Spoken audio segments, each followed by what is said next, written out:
परवाह न करो चाहे सारा ज़माना खिलाफ हो। परवाह न करो चाहे सारा ज़माना खिलाफ हो। चलो उस रास्ते पर जो सच्चा हो और साफ हो। चलो उस रास्ते पर जो सच्चा हो और हाँ। साफ हो। नमस्कार। साहित्यिक टॉक विद गरिमा में आप सभी का स्वागत है। जैसा कि आप सभी जानते हैं, इस पटल पर प्रत्येक रविवार हम हाजिर होते हैं एक जाने माने साहित्यकार के साथ, जिनके साथ हम चर्चा करते हैं उनकी साहित्यिक यात्रा के बारे में। और आज जो जाने माने सुप्रसिद्ध साहित्यकार हमारे साथ जुड़े हुए हैं, मैं उनका स्वागत उन्हीं की दो पंक्तियों से करना चाहती हूँ। छोटा हूँ तो क्या हुआ, जैसे आंसू एक। छोटा हूँ तो क्या हुआ, जैसे आंसू एक।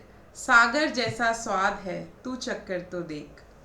तो आज मैं हमारे पटल पर नरेश शांडिल्य जी का बहुत बहुत स्वागत करती हूँ कि आज वो हमारे पटल पर हम्म। उपस्थित हुए हैं। आज अपनी साहित्यिक यात्रा साझा करने के लिए उन्होंने अपना कीमती समय हमें दिया है। शांडिल्य जी का परिचय जो है मैं देना चाहूँगी। बैंक प्रबंधक के रूप में सेवानिवृत्ति के बाद वर्तमान में आप भारतीय फिल्म सेंसर बोर्ड, सूचना व प्रसारण मंत्रालय, भारत सरकार में सलाहकार सदस्य के नाते भी अपनी सेवाएं दे रहे हैं। समकालीन हिंदी दोहा लेखन में दोहों के आधुनिक कबीर के रूप में विख्यात और लोकप्रिय प्रतिष्ठित कवि, दोहाकार, शायर, नुक्कड़ नाट्यकर्मी, समीक्षक और संपादक भी हैं। विभिन्न विधाओं में आपके 7 कविता संग्रह जो हैं प्रकाशित हो चुके हैं, जिनमें से 3 गीत संग्रह, 1 दोहा संग्रह, 2 गज़ल संग्रह और 1 नुक्कड़ नाटक गीत संग्रह शामिल हैं। आपने विभिन्न विधाओं में 6 पुस्तकों का कुशल संपादन भी किया है। जब आपकी प्रकाशित कृतियों की बात करें तो उनमें प्रमुख हैं टुकड़ा टुकड़ा ये ज़िंदगी, दर्द जब हंसता है, मैं सदियों की प्यास, कुछ पानी कुछ आग, अग्निध्वज और अपनी तलाश में। आपकी संपादित जो कृतियां हैं वो भी बहुत ज़्यादा फेमस हैं, बहुत उनकी बात चर्चा में रहती हैं। महाप्रज्ञ के अमृत वचन, पंख गज़ल हैं, जाने गज़ल और मैनेजमेंट गुरु, जो कि आचार्य महाप्रज्ञ पर आधारित है। इसके साथ ही आपके कृतित्व पर कुछ संपादन का कार्य भी हो चुका है, जिनमें मैंने है को है कहा, जो कि शशिकांत जी द्वारा संपादित है। आपको अनेक राष्ट्रीय और अंतर्राष्ट्रीय स्तर की संस्थाओं से सम्मान भी प्राप्त हो चुके हैं, जिनमें पहली ही कविता संग्रह पर आपको हिंदी साहित्य अकादमी द्वारा, दिल्ली सरकार द्वारा साहित्यिक कृति सम्मान आपको मिला। इसके साथ ही वातायन का अंतर्राष्ट्रीय कविता सम्मान, कविता का प्रतिष्ठित परंपरा ऋतुराज सम्मान, पंडित माधव मिश्र साहित्य सम्मान और आचार्य महाप्रज्ञ साहित्य सम्मान जो है बहुत प्रमुख हैं। इसके साथ ही आपने इंग्लैंड के 8 प्रमुख शहरों में और Bangkok, Thailand, Johannesburg, south Africa, Mauritius, Nepal आदि में विदेश यात्राएं भी की हैं। वहाँ की अंतर्राष्ट्रीय संगोष्ठियों में भी, कवि सम्मेलनों में आपकी प्रमुख भागीदारी रही है। जोहानिसबर्ग, साउथ अफ्रीका और भोपाल में आयोजित विश्व हिंदी सम्मेलन में भी आपकी सहभागीदारी रही है। इसके साथ ही आप देश के प्रतिष्ठित कवि सम्मेलन, जो कि लाल किला कवि सम्मेलन, श्री राम कवि सम्मेलन, इनमें भी आपने काव्य पाठ किया है। लेह लद्दाख से लेकर पोर्ट ब्लेयर तक और मुंबई से लेकर कोलकाता तक भारत के लगभग सभी शहरों में आपने कवि सम्मेलन जो है आयोजित होते हैं उनमें काव्य पाठ किया है। इसके साथ ही आप साहित्य की अंतर्राष्ट्रीय त्रैमासिक पत्रिका अक्षरम संगोष्ठी का आपने 12 वर्षों तक कुशल संपादन किया है। आपकी 500 से अधिक प्रस्तुतियां जो रही हैं, नुक्कड़ नाटकों की प्रस्तुतियां रही हैं, उनमें आपने अभिनय भी किया है और 50 से अधिक लोकप्रिय नुक्कड़ नाटक में गीत भी लिखे हैं। और इनका एक जो संग्रह है वो भी प्रकाशित हुआ है, जिसका नाम अग्निध्वज है। और आजकल आप स्वतंत्र लेखन में संलग्न हैं और अनेक साहित्यिक और सामाजिक संस्थाओं में सक्रिय भूमिका निभा रहे हैं। तो एक बार फिर से मैं शांडिल्य जी का बहुत बहुत स्वागत करती हूँ हमारे मंच पर कि आज आप हमसे जुड़े और अपनी साहित्यिक यात्रा की चर्चा करने के लिए आज आप हमारे साथ जुड़े हैं और अपना कीमती समय दिया है।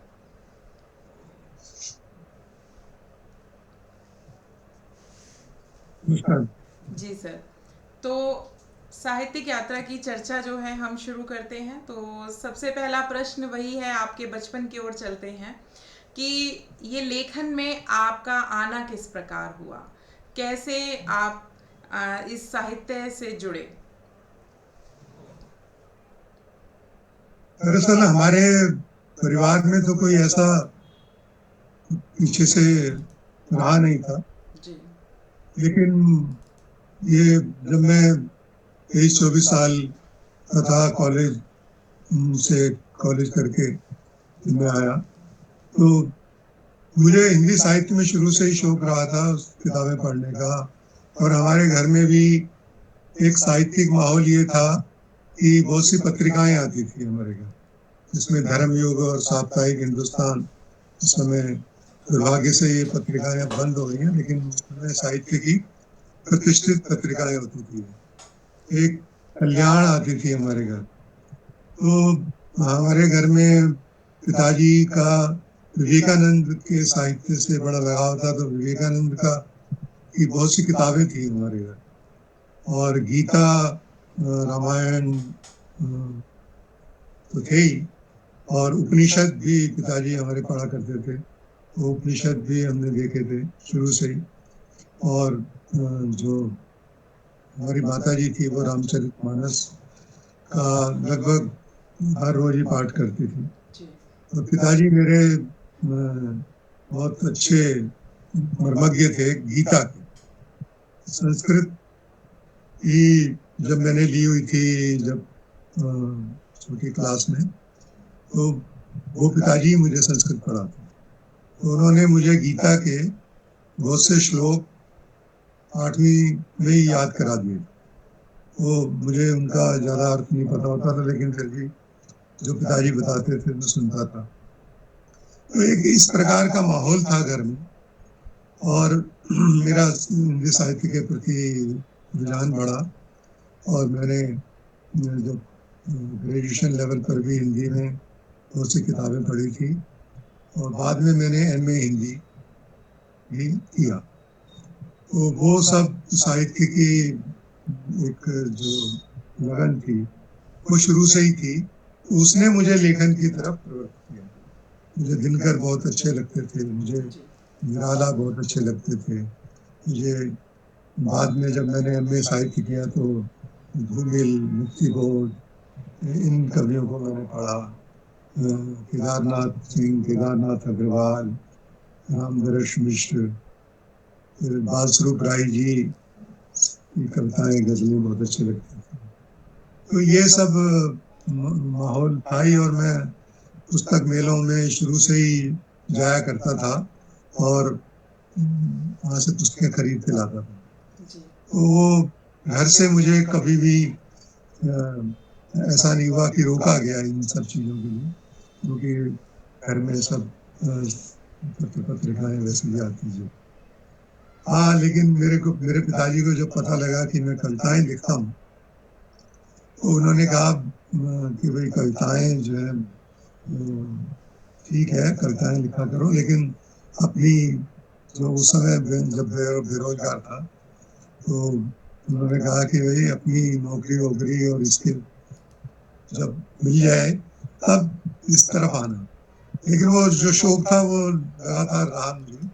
मैं पिताजी को तो कहता था हाँ मैं तैयारी भी कर रहा हूँ, मैं भी कर रहा हूँ, लेकिन वो एक तरफ पैरेलल शौक मेरा वो चलता रहा। हाँ, लेकिन मैं गंभीरता से 83-84 के आसपास मैंने गंभीरता से साहित्य को लिया था। और मैंने जब नई कविता से शुरू किया, जो पूरी वर्ष की कविताएं होती हैं, उसके बाद में फिर मैं थोड़ा गजल नुमा कविताएं लिखने लगा। दोस्तों को सुनाता था, कोई इतना ज़्यादा साहित्यिक परिचय तो था नहीं। तो फिर मेरी पत्नी, मतलब शादी हुई मेरी, तो मेरी पत्नी ने देखा कि भाई ये तो कविता कवि है, कविताएं लिखता है। तो उसने फिर मेरे को कहा, प्रेरित किया कि तुम इनको अलग से टाइप करवाओ, टाइप करवा के फिर इन्हें कहीं पांडुलिपि इसकी बनाओ, प्रकाशित करवाओ, ऐसे ही डायरियां भर रखी हैं तुमने, जी तो उसमें से चूज करो जो जो ठीक करते हैं। तो उसने मुझे प्रेरित किया। जी तो फिर मैंने अलग से एक टाइप कराना शुरू किया। तो टाइप करवाने के बाद फिर मैंने वो हिंदी अकादमी में सबमिट किया। तो वो किताब के रूप में उस मतलब एक किस्म से स्वीकृत हुई जी जब पांडुलिपि के रूप में। तो उस समय कुछ पैसे देती थी जो हिंदी अकादमी। तो मेरे को 7,500 रुपये का उन्होंने चेक किया कि आप अपनी किताब छपवाइए। तो उस समय फिर एक प्रकाशक से मैंने बात की और वो किताब, पहली किताब आई टुकड़ा टुकड़ा ये जिंदगी। जी तो 95 में ये छपी थी।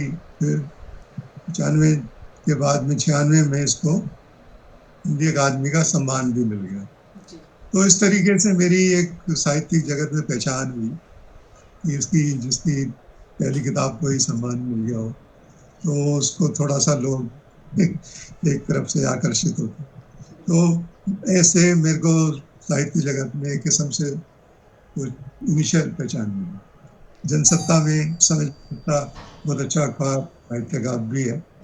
तो उसमें मेरी समीक्षा छपी और उसमें मेरे दोहों को लेकर विशेष रूप से कहा गया कि ये इस पुस्तक की उपलब्धि है। तो फिर मैं थोड़ा दोहों की तरफ मेरा रुझान।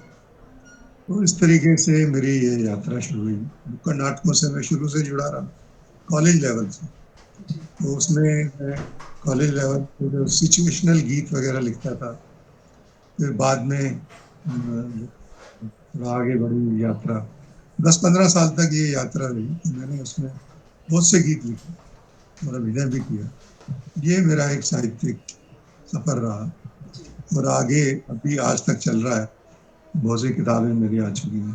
बिल्कुल आपकी पढ़ाई भी सही जो जो आपने दिया है उसमें सब लोगों को मालूम ही है कि इतनी सारी किताबें मिली। जी। तो पहली जो रचना थी वो आपने किस उम्र में लिखी? पहली रचना मेरी लगभग 1982 में कॉलेज कॉलेज के करने के बाद मैंने लिखी। पहले तो मैं औरों की रचनाएं पढ़ता था, जी लेकिन मैंने पहली रचना लगभग 82 के आसपास है। जी। तो इसके साथ ही अब हम चाहेंगे कि आपकी कोई भी गीत या गज़ल जो आप चाहें हमारे दर्शकों को, जो भी श्रोता हमें सुन रहे हैं, उन्हें सुनने को मिले। अच्छा, तो मैं एक एक गजल सुनाता हूँ जी स्वागत है। अपनी जो कादम्बनी में छपी थी जी और जिसको बहुत वो कठपुतली को लेकर मैंने लिखी थी जी कि नाच नचैया नाच नचाए, नाच दिखाए कठपुतली, नाच नचैया नाच नचाए, नाच दिखाए कठपुतली, ये सब जाने फिर भी जाने क्यों इतराए कठपुतली, ये सब जाने फिर भी जाने क्यों इतराए कठपुतली। और जो पात्र होते हैं कठपुतली के, हमने खेल देखा होगा। तो उसमें कैसा राजा कैसी रानी मंत्री चोर सिपाही क्या, कैसा राजा कैसी रानी मंत्री चोर सिपाही क्या, उंगली और डोरी में कसकर सब कहलाए कठपुतली, वाह, उंगली और डोरी में कसकर बहुत सब बढ़िया। कहलाए कठपुतली। और जो जीवन से जुड़ा हुआ है कठपुतली का रूप, तो उसमें मैंने कहा कि लटके झटके शोख अदाएं मजबूरी की खातिर हैं, लटके झटके शोख अदाएं मजबूरी की खातिर हैं, कोई सुने तो अपना असली दर्द सुनाए कठपुतली, बहुत खूब, बहुत कोई सुने तो वाह। दर्द सुनाए। और एक उसमें शेर हुआ कि मुझसा हंसती मुझसा जीती मुझसा मरती, मुझसा हंसती मुझसा रोती, मुझसा जीती मरती है, जब जब देखूं मुझको मेरी याद दिलाए कठपुतली, बहुत खूब। जब जब बहुत देखूं मुझको मेरी याद दिलाए कठपुतली। और आखिरी शेर है इस गजल का कि तंबू लिपटे मेला सिमटा खेल तमाशा खत्म हुआ। हमने देखा है कि मेले लगते हैं, उसमें जो कठपुतली का जो खेल होते हैं और भी सारा वो सब चीजें सिमट जाती हैं, फिर कभी मेला कहीं और लगता है तो फिर दोबारा से वो कठपुतलियां अपना खेल दिखाती हैं। ऐसे ही जीवन में हमारा अपना अपने साथ होता है। तो तंबू लिपटे मेला सिमटा खेल तमाशा खत्म हुआ, जाने अब किस मेले में फिर रंग जमाए कठपुतली, बहुत जाने अब किस मेले में फिर रंग जमाए कठपुतली, नाच नचैया नाच नचाए नाच दिखाए कठपुतली, ये सब जाने फिर भी जाने क्यों इतराए कठपुतली, क्यों इतराए कठपुतली। बहुत खूब, बहुत खूब। सच में आपकी गज़लें बेहद उम्दा होती हैं। पढ़ तो हम चुके ही हैं, लेकिन आज आपसे सुनकर जो है उनका अलग ही आनंद जो है वो हमें मिल रहा है। और मुझे आशा है हमारे दर्शकों को भी उतना ही आनंद मिल रहा होगा।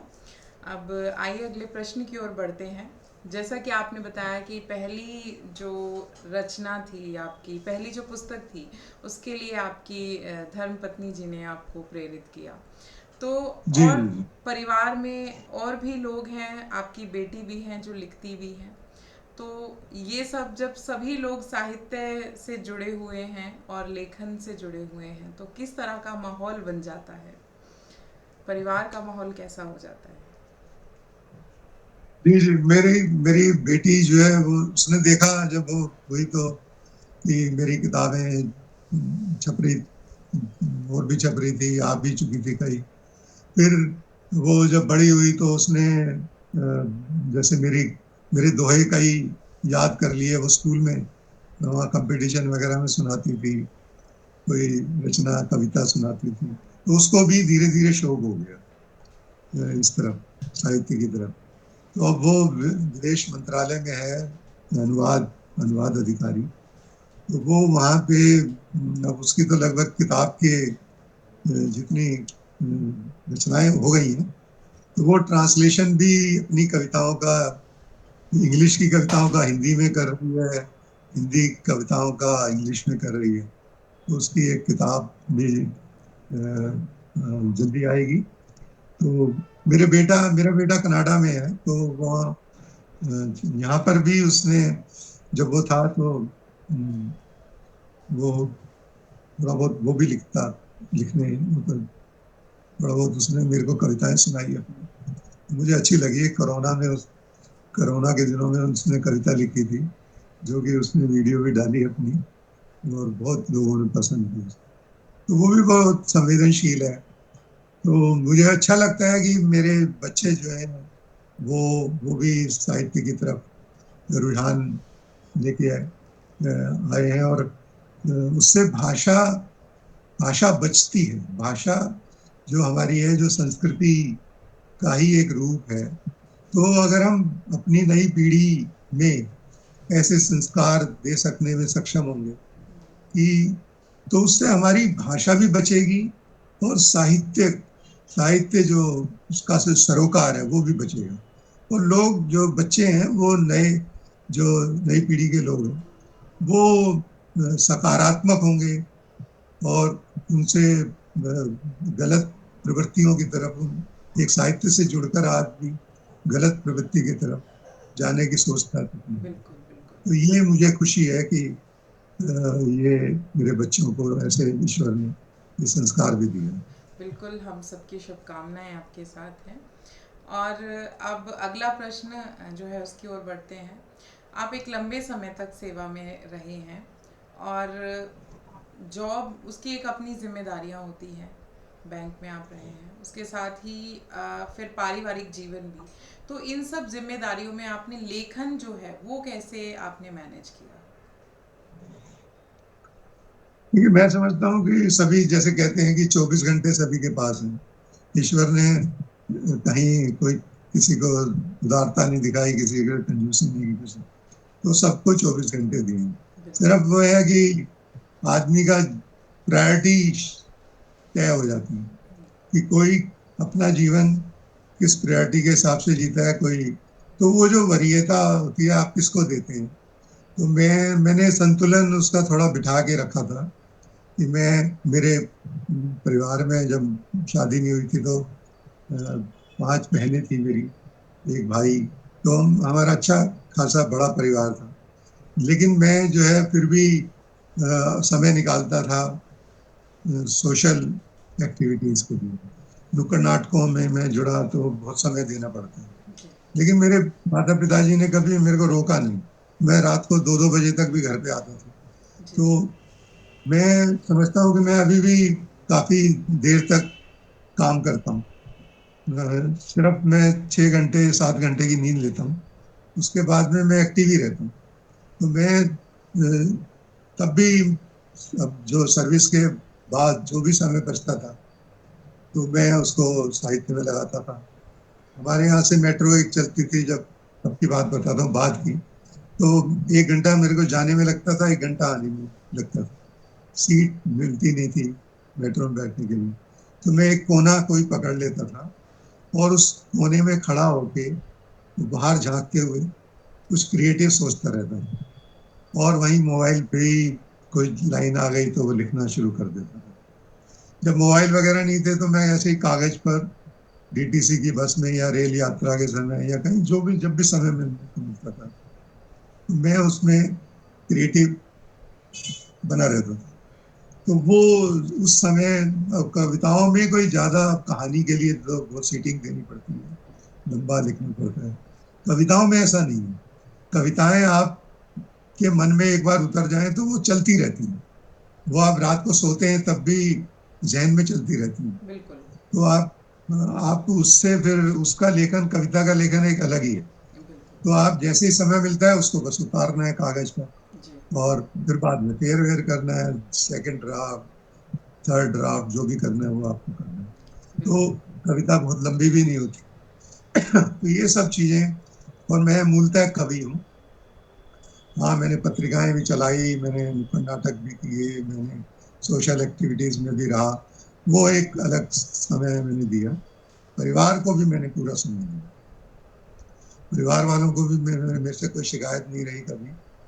और अब जितना समय मैं दे सकता था जरूरी, वो तो मैंने दिया ही। मेरा सर्विस रिकॉर्ड भी बहुत अच्छा रहा और मुझे बहुत अच्छे वर्कर के रूप में बैंक में भी जाना जाता था। मैं कभी छुट्टी भी लेने की सोचता था तो वो कहते थे कि चाहे 2 घंटे के लिए आ जा, लेकिन उनको पता था कि 2 घंटे में भी सारा काम कर देगा। तो बिल्कुल। ऐसी मेरी छवि रही है सब जगह। ये मैं अपनी प्रशंसा में तो बोल रहा हूँ, लेकिन ऐसी रही है इसलिए बोल रहा हूँ। तो मुझे कभी भी अपने उससे ये नहीं रहा कि मैं कोई किसी भी फील्ड में रहते हुए धोखा दूं या अपने स्वार्थ के लिए कोई काम करूं। मैंने जो भी काम किया अपनी समझ में ईमानदारी से किया, चाहे साहित्य लेखन किया, चाहे मैंने परिवार के साथ वो, चाहे सर्विस हो, चाहे कुछ भी जो है दोस्ती के साथ, मैंने मेरे को बहुत सेटिस्फेक्शन है इससे। बिल्कुल, बहुत अच्छी बात है कि आत्मसंतुष्टि होना भी एक अपने आप में बहुत बड़ी बात है कि लोग अगर आत्मसंतुष्ट हो जाएं तो शायद जीवन थोड़ा और सरल हो जाता है जीने के लिए, क्योंकि हर इंसान बस भागे जा रहा है, भागे जा रहा है, बस संतुष्टि नहीं मिल रही है। तो जिस इंसान को संतुष्टि मिल गई उसको मानो सब कुछ मिल गया। तो अब अगले प्रश्न की ओर बढ़ते हैं। लेखन के साथ साथ आप और क्या क्या करना पसंद करते हैं? लेखन तो मेरा मूल रूप से तो मैं लेखन में ही हूँ। जी। बाकी मुझे घूमना बहुत पसंद है। जी। घूमना, मैं मित्रों के साथ पहले भी घूमता रहा। बैंक में तो बहुत अपॉर्चुनिटी मिलती है घूमने की, तो उस कारण भी मैं घूमा। आज भी ये हालत है कि भाई हर 6 महीने के बाद मैं या तो दोस्तों के साथ या कहीं भी घूमने के लिए चल देता हूँ। आपने आपके साथ भी मॉरिशस में जी। आपने आपके परिवार भी था, बिल्कुल। मेरा परिवार भी था, जी। तो हम वहाँ मॉरिशस भी गए। बाद में अब जैसे कि बनारस में जा रहे हैं वो उसी ग्रुप के साथ, तो बनारस में जा रहा हूँ। अभी मैं 1 हफ्ते पहले ही मसूरी से घूम के आया हूँ। तो इस तरीके का मेरा घूमने उसके बाद में घूमने का शौक है। और मुझे कपड़े कपड़े पहनने का बहुत शौक बिल्कुल। है। मैं अच्छे अच्छे ब्रांडेड कपड़े पहनता हूँ और अच्छे जूते, अच्छे कपड़े, अच्छे पहनना, ये ये सब थोड़ा मुझे शौक है। अब जैसे मोदी जी भी बदनाम है, तो मैं भी बिल्कुल। घर में बदनाम हूँ कि ये होना कपड़ों पर चाहिए। बहुत खर्चा खर्चा जी, करता जी। शौक जो है वो हमें हमारे हमेशा ज़िंदा रहने चाहिए। अगर शौक ही नहीं रहेंगे तो मुझे लगता है जीवन बहुत निरर्थक हो जाएगा। तो हूँ। जी पैशन के साथ-साथ ये चीज़ें थोड़ा-सा जीवन है उसमें थोड़ा और स्वाद आ जाता है अगर ज़िंदगी में ये सब चीज़ें भी चलती रहें। तो इसके साथ सही ही कह रहे हो। जी, इसके साथ ही अब हम चाहेंगे कि आपकी एक और कोई भी गज़ल या गीत जो भी आप सुनाना चाहें हमारे दर्शकों को सुनने के लिए मिले। मैं कुछ दोहे सुना जी, देता जी, हूँ जी। स्वागत है, कि स्वागत है। दोहों के लिए थोड़ा बदनाम हूँ, इसलिए दोहे स्वागत है, स्वागत है। दोहे सुनाता हूँ कुछ। जो मेरे प्रतिनिधि दोहे कुछ सुना देता हूँ। जागा लाखों करवटें, भीगा अश्क हजार। जागा लाखों करवटें, भीगा अश्क हजार। तब जाकर मैंने किए कागज काले चार। बहुत खूब। तब जाकर मैंने किए कागज काले चार। और आपने भी सुनाया था ये दोहा, जो इस दोहे ने मुझे बहुत अ, दूर तक पहुंचाया। इवन मैंने सारी विदेश यात्राएं इस दोहे के बल पर ही कर दी कि लोग बहुत कोट करते थे इस दोहे को कि छोटा हूं तो क्या हुआ, छोटा हूं तो क्या हुआ, जैसे आंसू एक, सागर जैसा स्वाद है तू तू चक। चक्कर तो दे। बहुत खूब। सागर जैसा स्वाद है तू चक्कर तो दे। और एक दुआ देखिए कि मैं खुश हूं औजार बन, तू ही बन हथियार। वाह। मैं खुश हूं औजार बन, तू ही बन हथियार। वक्त करेगा फैसला, कौन हुआ बेकार। बहुत खूब। वक्त करेगा फैसला, कौन हुआ बेकार। और ऐसा ही एक प्रवृत्ति पर ही एक दुआ है कि दो प्रवृत्तियां हमेशा पॉजिटिव रही हैं, ये प्रवृत्तियां। तो तू पत्थर की ऐंठ है, मैं पानी की लोच। तू पत्थर की ऐंठ है, मैं पानी की लोच। तेरी अपनी सोच है, मेरी अपनी सोच। सोच। बहुत तेरी अपनी सोच है, खूब। मेरी बिल्कुल। अपनी सोच।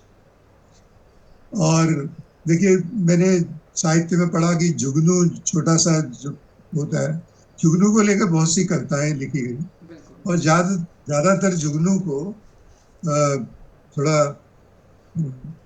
वो किया गया, मतलब तुच्छ समझा गया।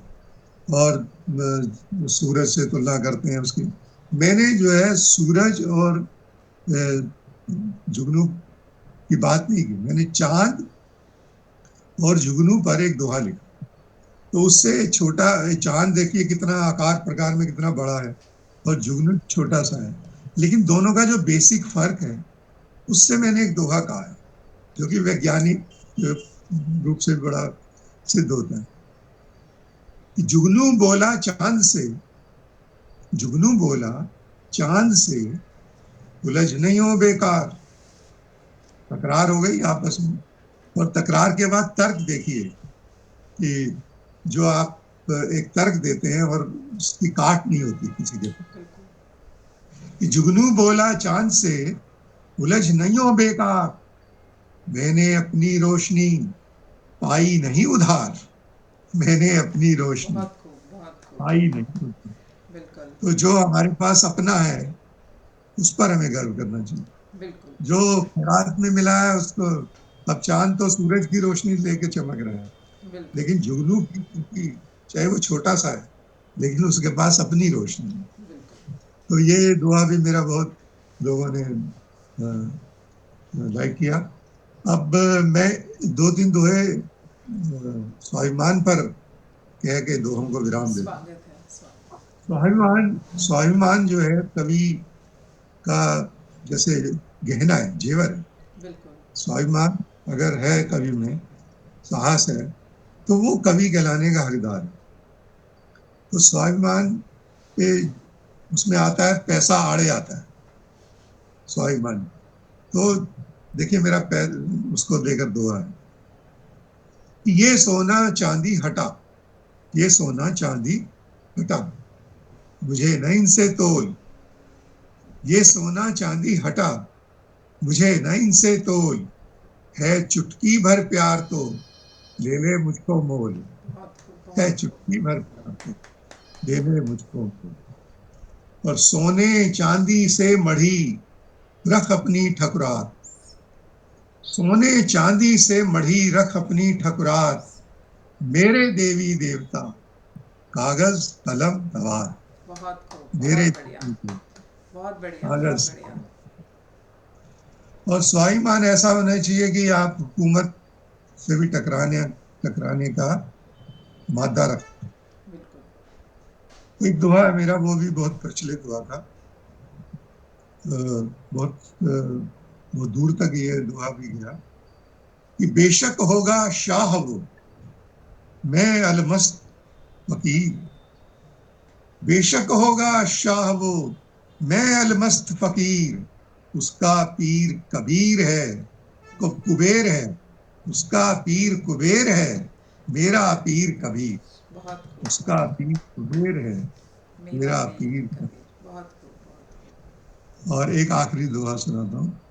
स्वाभिमान को आप ईश्वर के दरबार में भी बना के रख सकते हैं, अपने स्वाभिमान जी। ईश्वर के आगे दुआ दे कि आप ईश्वर के दरबार में गए हैं याचक बनकर, और क्या कह रहे हैं कि जो भी रख इस हाथ पर, रख इज्जत के साथ, जो भी रख इस हाथ पर, रख इज्जत के साथ, वरना लौटा दे खुदा मुझको खाली हाथ, बहुत खूब, बहुत खूब। वरना लौटा दे खुदा सच में बहुत मुझको बढ़िया, खाली। बहुत बढ़िया। आपके तो ये सभी दोहे इतने उम्दा हैं, इतने बेहतरीन हैं कि जब चुनना होता है ना किसी एक को, तो पहला वाला दूसरे, जो दूसरा हम देखते हैं वो पहले वाले से और ही बेहतर मिलता है, और समझ नहीं आता कि कौन सा हम चुने। इतने अच्छा और इतना उम्दा लेखन आपने किया है।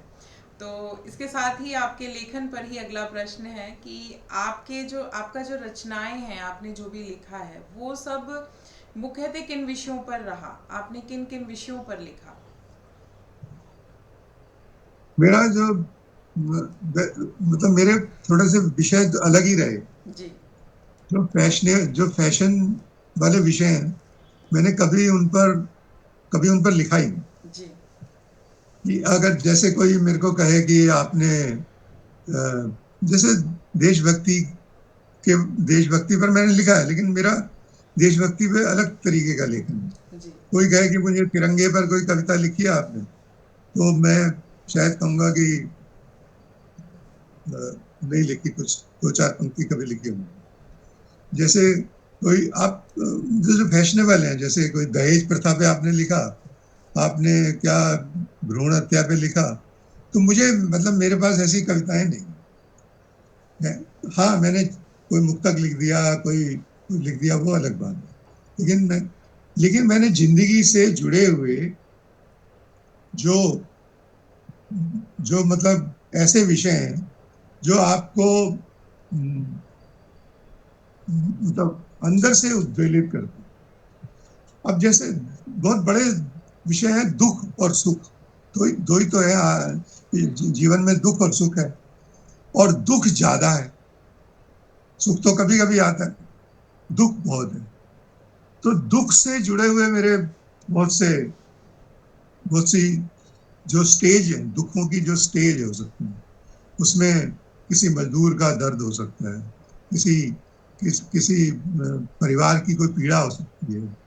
इस तरीके के जैसे विषयों पर मैंने बहुत लिखा है, जिंदगी से जुड़े हुए दुखों के।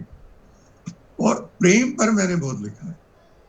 प्रेम जो है कविता का लुप्त होता हुआ विषय है। लोग प्रेम पर लिखना पता नहीं क्यों पसंद नहीं करते। मैंने प्रेम पर बहुत लिखा है, और उसमें फिर विरह भी आता है। प्रेम पर लिखोगे तो विरह आएगा, बिल्कुल। और विरह ज्यादा होता है।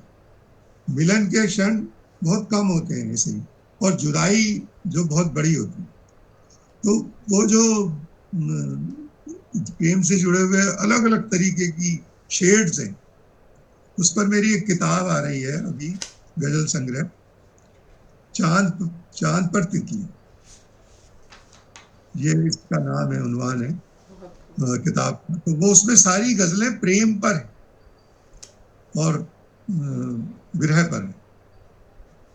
प्रेम पर मुझे लगता है शायद कहीं ना कहीं एक हमारी समाज का भी और हम लोगों का एक सामान्य नज़रिया ऐसा होता है कि हम जजमेंटल हो जाते हैं जब कोई प्रेम पर लिखता है। अगर हम कवि को नहीं जानते हैं तो हम सिर्फ उस कविता पर ध्यान देते हैं, लेकिन जैसे ही हमें पता चलता है कि इसने लिखा है तो कहीं ना कहीं हम उस कविता को उस व्यक्ति से जोड़ने लगते हैं, जोड़कर देखते हैं। और कोई जो भी, गलत है। बिल्कुल, वो बोल्डनेस अभी भी शायद हमारे कवि में, लेखकों में नहीं आई है कि वो खुलेआम इतना ज़्यादा शायद लिख पाए, और इसलिए वो बचते हैं। नए लेखक भी कहीं ना कहीं इस चीज़ से बचने की। मैं जी। समझता हूँ कि किसी को डायरेक्ट डायरेक्ट लेकर किसी उसको संबंधों को लिखना चाहिए भी नहीं। आप आप जो अंतरधारा में जो जो अंतरधारा में प्रेम है, उसको लेकर और इनडायरेक्ट ही लिखना चाहिए, जी। उस ताकि सब लोग उससे जुड़ सकें। बिल्कुल। आप किसी व्यक्ति विशेष का नाम लेकर लिखेंगे तो वो थोड़ा दोयम दर्जे का बिल्कुल। बिल्कुल। वो हो जाएगा। तो आप एक एक एज ए सब्जेक्ट लिखें। और अब ये है कि आप कई बार होता है कि हम कोई गजल लिखते हैं तो कोई किसी से उसको जोड़ने की कोशिश करता है, वो भी गलत है। एक एक किसी से भी आदमी को प्रकृति से भी प्रेम हो सकता है, माँ से भी प्रेम होता ही है, अपने रिश्तों में प्रेम होते हैं, बहन से प्रेम हो सकता है। तो प्रेम की तो लाखों शेड है, खाली यही नहीं है कि एक प्रेमी और प्रेमिका का ही प्रेम है। जी।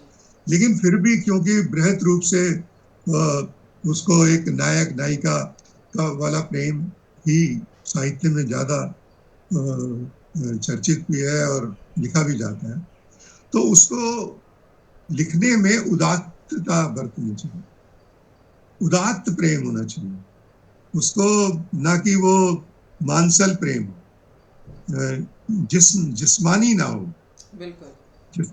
जिस्मानी भी अगर कहीं आपने कुछ कहा है तो उसका एक रूहानी मतलब निकलता हो। बिल्कुल। बिल्कुल। और वो भी वो फिर कवि की अपनी सक्षमता है, उसमें से जितना सक्षम होगा वो, उसकी सामर्थ्य जितनी होगी, वो उतना फिर उसको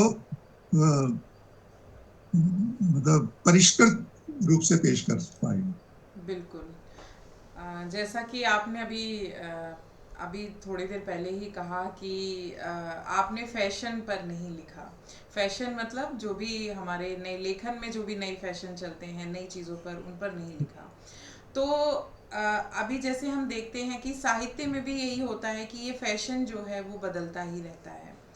तो जी, अब इस साहित्य का जो स्वरूप बदल रहा है, इस पर आपके क्या विचार हैं? साहित्य का जो रूप बदल रहा है, मैं एक बार दोबारा प्रश्न पूछना चाहूंगा, बीच में एक फोन आ गया था। जी, जी, जी, जी। जैसा कि हम देखते हैं कि साहित्य जो है वो पहले जो पहला जो समय था जिसमें हम देखें कि प्रकाशन उतना आसान नहीं था। पहले एक अगर किसी को पुस्तक भी प्रकाशित करनी थी तो उसमें बहुत समय लग जाता था, और इतने सभी प्रकाशक उपलब्ध नहीं थे। पैसे दे करके इस तरह से प्रकाशन संभव नहीं था। एक क्वालिटी जिसकी हम गुणवत्ता की बात करें वो होना ज़रूरी था। अब ये सब चीज़ें बहुत आसान हो गई हैं, तो कहीं ना कहीं जो साहित्य है उसका स्वरूप बदला है। अब आप एक रात को एक गज़ल या गीत लिखते हैं, सुबह उसको सोशल मीडिया पे डालते हैं और शायद 2-4 घंटों में वो बहुत जगह फैल जाता है, आपको तुरंत उसके व्यूज़ है, रिव्यूज़ है, वो मिल जाते हैं। तो ये जो साहित्य का स्वरूप बदल रहा है, इस पर आपके क्या विचार हैं? ये तो समय के हिसाब से बदलता भी रहा है और आगे भी और ज्यादा बदलने की संभावनाएं हैं। हमारे पास अब बहुत प्लेटफॉर्म आ गए हैं जी। अपने को अभिव्यक्त करने के। पहले अब जैसे आपके इंस्टाग्राम है, फेसबुक है, और भी सोशल मीडिया के अन्य साधन है। आप यूट्यूब पर अपना जी। चैनल बना सकते हैं, ब्लॉग लिख सकते हैं। ये तो ये सब चीजें, उससे क्या है कि लिखने वालों को बहुत प्रेरणा मिली है। खासकर मैं समझता हूँ कि लेडीज जो पहले अपने का आपको अभिव्यक्त नहीं कर पाती थी, तो लेकिन इतने ज्यादा प्लेटफॉर्म आ गए हैं, तो जो भी वो उपयुक्त समझती हैं उस पर अपना अपने को अभिव्यक्त कर देती हैं। जी। और जो जो साधनहीन लोग थे उस समय, सही कह रही हैं आपके, किताब छपवाना, टाइप कराना, ये सब लिखना लिखाना, ये सब बड़ा उस समय, मतलब इस समय भी बहुत मुश्किल है। 30-35 हज़ार रुपए लग जाते हैं किताब किसी प्रकार। वो कहेगा जी आप कितनी प्रतियां खरीदोगे, जी। ये करोगे वो करोगे, बिल्कुल। रॉयल्टी देता नहीं है प्रकाशक। तो अभी भी वो सब ये है। और सारे कोई बड़े लेखक तो होते नहीं कि भाई हर बड़े, अब जैसे वो ठीक है मेरी किताब छाप देगा, लेकिन नई किताब नए लोग लेखकों से तो वो पैसे लेके छापेगा। बिल्कुल। तो ये अभी भी है। तो लेकिन जो दूसरे चैनल हैं वो फ्री ऑफ कॉस्ट लगभग हमारे को उपलब्ध है, या बहुत ही नॉमिनल उसमें आपका खर्चा लगता है। बिल्कुल। तो इस कारण से ये सब चीजें अब बहुत मुखर रूप से सामने आई हैं, और अभिव्यक्ति का जैसे दायरा बढ़ा है और अभिव्यक्ति के उसमें सुधार भी हुआ है। जी। और ऐसे लोग भी जो थोड़ा अजीबो गरीब लिखते हैं, उनको भी वो ट्रोल होते हैं। फिर वो लोग कहते हैं ये क्या है। जैसे साहित्य में इधर उधर वो गालिब को लेकर ही पता नहीं क्या क्या लिखा जा रहा है, जबकि गालिब का वो है ही नहीं। या लोग ऐसे किसी की लाइनें चुरा चुरा के लिख ले हैं, लेकिन वो पता लग जाता है। वो उस कवि को ना पता लगे जिसकी चुराई गई है, लेकिन दूसरे को पता लग जाएगा, वो टोक देगा उसे। अरे बिल्कुल। भैया ये तो उसकी उसकी लाइनें हैं, तुम क्या कैसे लिख रहे हो। तो एक एक जो पारदर्शिता आई है, वो भी बहुत साहित्य के लिए बहुत अच्छी चीज है। तो ये सब चीजें साहित्य को और समृद्ध कर रही हैं, और उसका दायरा बढ़ा रही हैं। तो ये एक बहुत अच्छी बात है। बिल्कुल। साहित्य जो है उसका स्वरूप बदल रहा है, और मुझे लगता है बदलाव ही प्रकृति है और बदलाव आना भी चाहिए। तो आगे जो प्रश्न है वो मैं नई पीढ़ी के लिए पूछना चाहूँगी कि साहित्य जो है वो हमारी नई पीढ़ी के लिए कितना ज़रूरी है? नई पीढ़ी के लिए साहित्य सबसे ज्यादा जरूरी है। अगर नई पीढ़ी के पास चीजें नहीं गई, भाषा नहीं गई, साहित्य नहीं गया, ये इस तरीके का संस्कार नहीं गया, तो फिर हमारा लेखन भी किसी समय के बाद बेकार हो जाएगा। जी। बिल्कुल। धर्म धर्मो रक्षति रक्षित है, धर्म वही बचता है, बचाने वाले बचाने वाले रहते हैं। बिल्कुल। अगर हमारा जो सरोकार है हमारा वही नहीं उसको बचाने वाले ही नहीं रहेंगे, उसको आगे कहने वाले ले जाने वाले ही नहीं रहेंगे। बिल्कुल। ये तो एक है कि एक बैटन दौड़ रहा है, वो अपनी बैटन दूसरे खिलाड़ी को देनी है, फिर दूसरा तीसरे को देगा, तीसरा चौथे को। ये एक लगातार एक प्रक्रिया है। तो बिल्कुल। इसलिए अगली पीढ़ी तक हमारे संस्कार जाएं, ये बहुत जरूरी है। अगली पीढ़ी तक हमारी भाषा, हमारी जो लिपि वो बचे, इसके लिए भी प्रयास होने चाहिए, जो कि हो रहे हैं। ऐसी बात नहीं है कि नहीं हो रहे, और ये हमारा फर्ज बनता है, और नई पीढ़ी का भी फर्ज बनता है कि वो हमारे संस्कार लेने के लिए इच्छुक रहे, और ताकि हमारी जो सांस्कृतिक जड़ें हैं वो अगर रहेंगी, तभी हमारा वो स्वरूप रह पाएगा, हमारा देश देश रह पाएगा, हमारा समाज, हमारे परिवार रह पाएगा। ये सब बहुत जरूरी है। बिल्कुल। तो अभी जैसा कि हम सब हमेशा सोशल मीडिया पर भी देखते हैं, बहुत सारी जगहों पर ऐसा होता है कि कुछ व्यक्ति या कुछ लेखक ऐसे होते हैं, दूसरे जो लेखक हैं, आजकल सोशल मीडिया का ये एक दुष्परिणाम है कि आपकी रचनाएं जो हैं वो सामाजिक, वो बिल्कुल सबके सामने हैं। कोई भी दो चार अगर लेखकों की रचनाएं जोड़ करके अपना जो है कट कॉपी करके उसको एक अपने नाम से रचना बना सकता है, तो लेखन उनके लिए थोड़ा मुश्किल नहीं रह गया है। या फिर कभी कभी सीधा ही उनकी रचनाएं चुरा करके अपने नाम से जो है उसको प्रकाशित कर देते हैं। तो ऐसे जब कट कॉपी पेस्ट वाला जो ये ज़माना, नया चलन जो चल गया है, तो ऐसे लेखकों के लिए, ऐसे लोगों के लिए, और जो नए जो व्यक्ति हैं जो लेखन में आ रहे हैं या आना चाहते हैं, ऐसे लेखकों के लिए आप क्या सुझाव देना चाहेंगे? दुर्भाग्य से हमारे यहाँ जो कॉपीराइट का जो नियम है वो बहुत ही लचीला है। जी बिल्कुल। और वो लगभग, लेकिन विदेशों में ऐसा नहीं है।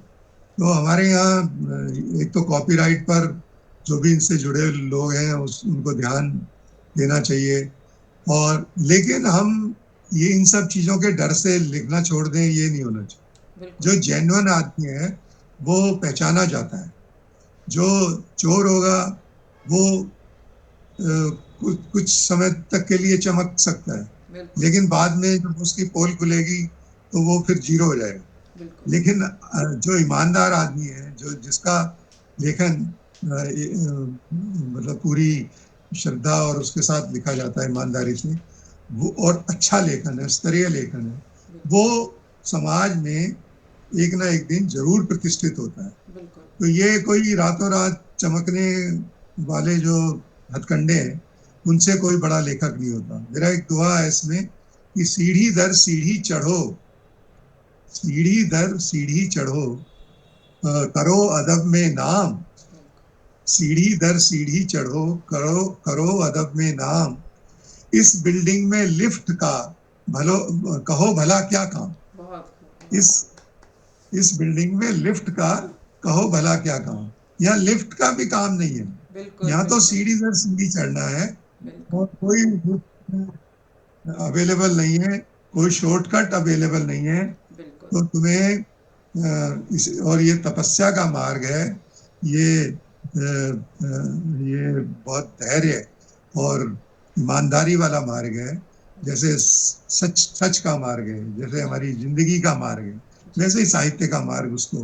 तो वो सब जो इसमें ईमानदारी से लगा रहेगा और लगातार प्रयास करके इस तपस्या के साथ लिखेगा और अध्ययनशील रहेगा, और जरा सा भी एक रत्ती भर भी बेईमानी नहीं करेगा इसके साथ, उसका नाम जरूर होगा, आज नहीं कल, कल नहीं परसों। बिल्कुल, बहुत खूब और बहुत अच्छी बात कही है। सफलता का कोई शॉर्टकट नहीं होता, और यही बात हमारे नए लेखकों को, जो उभरते लेखक हैं, उनको ज़रूर समझनी चाहिए।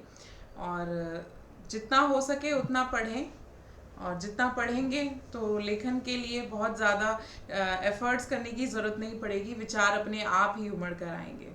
तो फिर से आपकी साहित्यिक यात्रा पर आते हैं।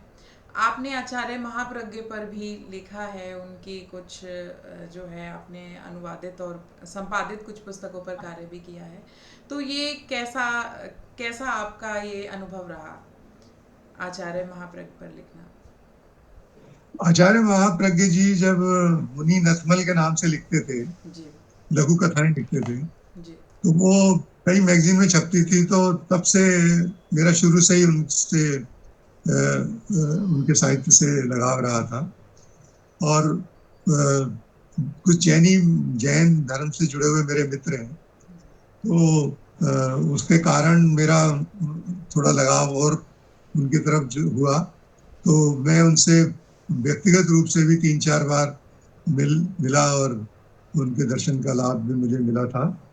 अब वो इस दुनिया में है नहीं, 5-1 साल पहले वो चले गए थे। जी तो उस दौरान जब मैं उनसे मिला था, तो वो जो मित्र थे मेरे से जुड़े जुड़े हुए, तो उन्होंने कहा कि आप इनकी इनके साहित्य पर कुछ काम करो। जी तो मैंने कुछ लेख लेख वगैरह लिखे थे उन पर, मैं तो लिखता रहा था। फिर उन्होंने मेरे को 20-25 किताबें एक बार दी। तो मैंने अपने ही प्रयास से उन 20-25 किताबों में से जो जो मुझे अच्छा लगा, उस पर एक किताब मैंने निकाल दी। जी और मैंने उनको दोस्तों को बताया कि भाई मैंने ऐसे ऐसे किया है, आप आचार्य जी को बोलो कि भाई इसका उपयोग कर सकें। तो वो एक किताब के रूप में फिर वो छपी, जी वो डायमंड बुक से छपी। वो वो था महाप्रज्ञ के अमृत वचन। जी उसके बाद में फिर उन्होंने कहा कि महाप्रज्ञ वालों की एक सीरीज चलती है, मैनेजमेंट गुरु करके, मैनेजमेंट गुरु राम, मैनेजमेंट गुरु गांधी, मैनेजमेंट गुरु अम्बेडकर, ऐसे कुछ वो सिर्फ वो संतों के नाम से हुई थी। तो फिर वहां से मेरे को एक प्रस्ताव आया कि आप मैनेजमेंट गुरु महाप्रज्ञ किताब लिख सकते हैं, बना सकते हैं, जी हम सारा साहित्य उनका उपलब्ध करा देंगे आपको, 50-60 किताबें दे देंगे। तो उन्होंने, मैंने कहा कि ठीक है मैं लिख देता हूँ। तो जीवन का मैनेजमेंट कैसा होना चाहिए, वो किताब है ये, मैनेजमेंट गुरु आचार्य महाप्रज्ञ।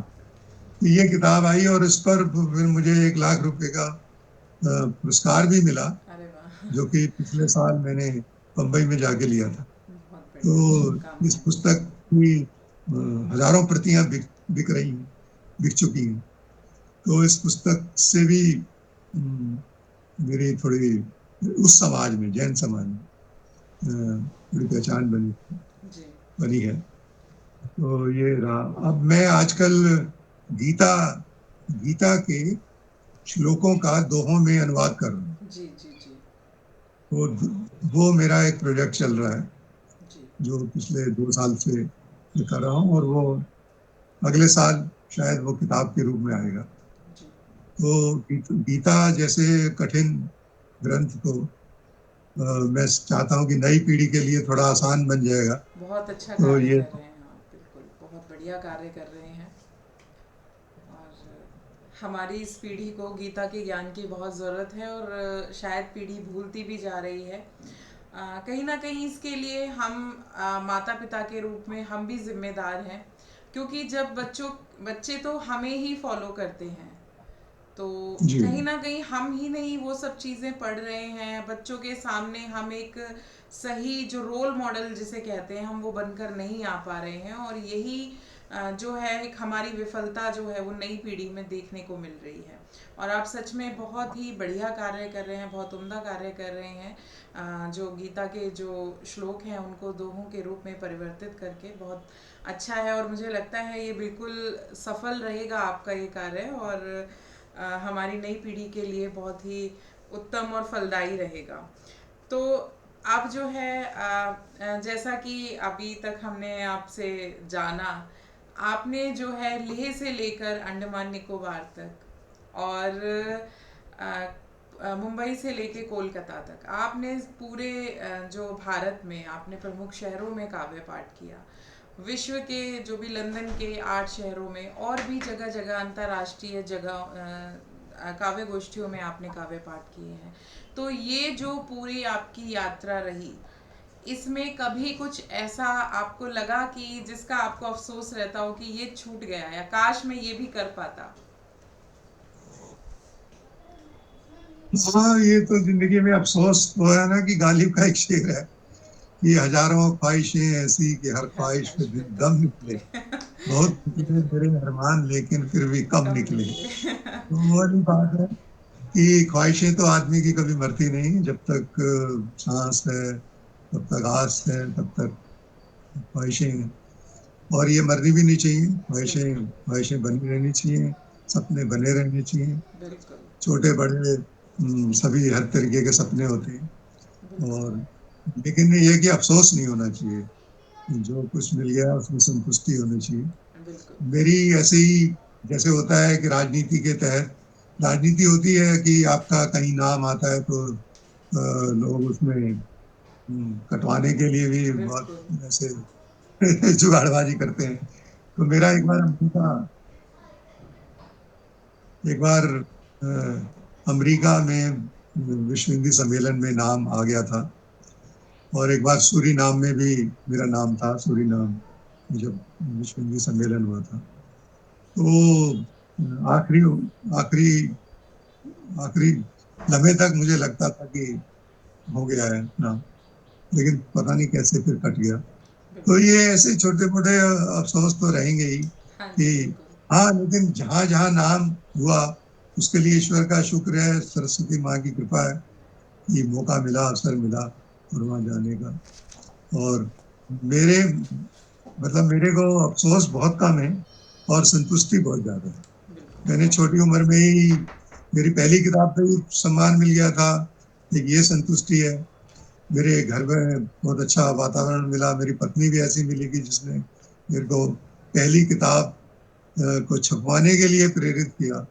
तो वरना ऐसा थोड़ा कम कम ही नजर आता है कि आपको आपको जीवन साथी भी ऐसे मिले जो बिल्कुल। आपको सहायता करें। और इसी प्रकार जो भी मेरे को जहां जहां भी मैं गया, वो मैं समझता हूँ कि मेरे को हैसियत से ज्यादा ही भगवान ने दिया है, बिल्कुल। और मुझे बहुत खुशी है। बिल्कुल, बहुत अच्छी बात है कि आपकी जो ये पूरा साहित्यिक सफ़र है वो इतना शानदार रहा है। और अब जो है अभी जैसे हम आपने बताया कि आप गीता के दोहों पर जो है श्लोक हैं उनको दोहों में परिवर्तित करने का कार्य भी कर रहे हैं। इसके अलावा भविष्य के और क्या योजनाएं हैं और क्या प्लान्स हैं? और मेरी प्लानिंग ये है कि मेरे जो अभी तक, जैसे मैं पत्रिका निकालता था 12 साल, अक्षरम संगोष्ठी एक अंतर्राष्ट्रीय पत्रिका थी, वो मैंने निकाली। तो उसमें जो मैंने जैसे जितने संपादकीय लिखे या और पत्र पत्रिकाओं में मेरे लेख छपे हैं, वो हैं जो मैंने 150 किताबों की से भी ज्यादा की समीक्षाएं की हुई हैं अपने पूरे साहित्यिक यात्रा के दौरान। तो मैं समझता हूँ कि ये सब किताबें मेरी आनी चाहिए, बिल्कुल। तो उनके लिए मैं प्रयास कर रहा हूँ। और मैंने नुक्कड़ नाटकों पर एक शोध काम किया था, शोध कार्य किया था, तो वो एक किताब के रूप में आए, ये उस काम में लगा हुआ हूँ। मौलिक लेखन तो चल ही रहा है, बिल्कुल। और मैं चाहता हूँ कि काम तो साहित्य में पता नहीं कितने हैं, कितने करना चाहता हूँ। जितने पूरे हो जाएंगे, जितनी माँ सरस्वती की कृपा रहेगी बिल्कुल। रहेगी आशीर्वाद रहेगा, बिल्कुल। जितने भी पूरे हो जाएं तो वो मैं उस काम में लगा रहूंगा। मतलब मेरे को ठहरने का कोई वक्त नहीं है, मेरे को काम जो पेंडिंग है वो करने हैं और नए काम भी करने हैं। बिल्कुल। और जैसा कि हम देख सकते हैं समय जो है अपनी गति से भाग रहा है। बातें तो भी बहुत सारी हैं लेकिन समय सीमित है। तो उससे पहले हम चाहेंगे, कार्यक्रम अंत की ओर बढ़ रहा है, तो हम चाहेंगे कि एक और आपकी कोई जो भी गीत या गज़ल आप सुनाना चाहें हमारे दर्शकों को, तो एक और आपकी मधुर आवाज़ में उन्हें सुनने को मिले। मैं एक गीत सुना देता हूँ जो मेरी जिंदगी से भी को भी रिफ्लेक्ट करता है, जुड़ा हुआ है। जी। और गजल तो मैंने कठपुतली पर सुनाई थी, दोहे भी सुना दिए। तो एक नई विधा गीत कहने को तो मैंने बहुत सभी विधाओं में काफी विधाओं में लिखा है। जी। और एक इच्छा रहती है समय, लेकिन सीमित समय में ही सब कुछ आपको भी करना है और मुझे भी थोड़ा सीमित रखना है। तो मैं एक गीत अंत में सुना दूं जी। स्वागत कि बिना थके बिन हारे मैंने जीवन समर लड़ा रे। बिना थके बिन हारे मैंने जीवन समर लड़ा रे। है। मैंने जीवन समर लड़ा रे। बहुत बीहड़ जंगल बीलों सहरा, उथली चाहत अपयश गहरा, आंधी अग्नि पत्थर पानी, कड़वा बचपन दर्द जवानी क्या क्या नहीं सहारे, मैंने जीवन समर लड़ा रे, बहुत मैंने बहुत जीवन बहुत समर लड़ा, बहुत बिना थके बिन हारे, मैंने जीवन समर लड़ा रे। बहुत तेरा भी दुख मेरा भी दुख, दुख के भीतर ही ढूंढा सुख, लम्हा लम्हा दुखड़ा दुखड़ा, तिनका तिनका टुकड़ा टुकड़ा, टूटा कभी बना रे, मैंने जीवन समर लड़ा रे, बहुत खूब मैंने जीवन समर लड़ा रे, बहुत खूब बिना थके बिन हारे, मैंने जीवन समर लड़ा रे, बहुत खूब। मैंने जीवन समर लड़ा रे। और एक अंतरा देखिए कि सपने टूटे अपने छूटे, सर पर बीसों पर्वत टूटे, जागा तो तकदीर सो गई, नाव मिली पतवार खो गई, रूठे रहे किनारे, मैंने जीवन समर लड़ा रे, बिना थके बिना हारे, मैंने जीवन समर लड़ा रे, मैंने जीवन समर लड़ा रे। बहुत खूब बहुत खूब। और आखिरी अंतरा इसका कि मूढ़ों के माथे पर चंदन, अदनों का देखा अभिनंदन, मूढ़ों के माथे पर चंदन, अदनों का देखा अभिनंदन, जाने कितनी बार डरा मन, जाने कितनी बार भरा मन, लेकिन नहीं मरा रे, मैंने जीवन समर लड़ा रे, मैंने बहुत जीवन बहुत समर लड़ा ज़बरदस्त रे, बहुत ज़बरदस्त बिना बहुत बढ़िया थके बिन हारे, मैंने जीवन समर लड़ा रे, बहुत बढ़िया मैंने बहुत बढ़िया। जीवन समर लड़ा।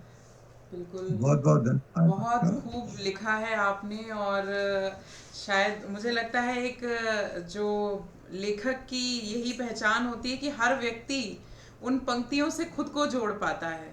कहीं ना कहीं आपकी पंक्तियों से हमारे हर जो भी दर्शक हमें इस समय सुन रहे हैं देख रहे हैं वो खुद को जोड़ पाएंगे। और अब क्योंकि कार्यक्रम अंत की ओर बढ़ रहा है तो मैं चाहूंगी कि हमारे दर्शकों के लिए अब आप दो शब्द कहें। दर्शक जुड़े हुए हैं आपके कार्यक्रम से, हमेशा मैं पहले भी कई आपकी रिकॉर्डिंग देख चुका हूँ, बहुत से लोग जुड़ते हैं, अच्छी टिप्पणियां करते हैं, आपका एक स्तरीय कार्यक्रम रहता है, बहुत बड़ी बड़ी हस्तियों से आप मिलती हैं, तो इस नाते गरिमा जी मैं आपको बहुत बहुत शुभकामनाएं भी देता हूँ। और धन्यवाद। दर्शक आपके इतने प्रबुद्ध हैं और इतने इतने साहित्यिक हैं, तो उनके बारे में जो भी कहूँ कम है। और उसमें जो भी रचनाकार हैं, जो नए लेखक हैं, खासकर मैं उनसे कहना चाहूँगा कि वो ये अपनी इस रुचि को बनाए रखें। और साहित्य ही जब भी मुसीबत होगी हमारे, चाहे जीवन में, चाहे हमारे समाज में, चाहे हमारे देश राष्ट्र में, चाहे विश्व में, साहित्य ही एक ऐसा ऐसा ऐसी चीज है जो हमें फिर से उठा सकती है, फिर से खड़ा कर सकती है। बिल्कुल कोई भी देश जितने भी बर्बाद हुए हैं या खत्म हो गए, लेकिन उन्हीं के साहित्यकारों ने, उन्हीं की संस्कृति सांस्कृतिक धरोहरों ने उनको फिर से खड़ा किया है। तो साहित्य को इस श्रद्धा के साथ देखें और साहित्य को इस इस इस भाव के साथ सरोकारों को, साहित्य के सरोकारों को अपने जीवन में उतारें, क्योंकि साहित्य तुम्हें जीवंत रखता है, जीवित रखता है, बिल्कुल तुम्हें हर तरीके से अपनी जड़ों से जुड़े रहने की प्रेरणा देता है और तुम्हें ऊर्जित रखता है और स्फूर्तवान रखता है। तो बिल्कुल साहित्य में इतनी शक्ति है कि जैसे हमारे योग में शक्ति है, हमारे अध्यात्म में शक्ति है, वैसे ही साहित्य को मैं मानता हूँ। बिल्कुल। और आपके इतने प्रिय वचनों के लिए, इतने हमारे उत्साहवर्धन के लिए आपका बहुत बहुत आभार। और ये हमारा एक छोटा सा प्रयास है कि जो आम लोग हैं जो हमारे साहित्यकारों के बारे में, हमारे साहित्य के बारे में बहुत ज़्यादा नहीं जानते हैं, उन तक बस छोटा सा प्रयास कर रहे हैं कि उन तक ऐसे लोगों का परिचय कराया जाए। और मुझे लगता है कि अगर किसी भी साहित्यकार को सुनकर एक व्यक्ति के जीवन में भी बदलाव आता है तो हमारा ये छोटा सा प्रयास बिल्कुल सफल होगा।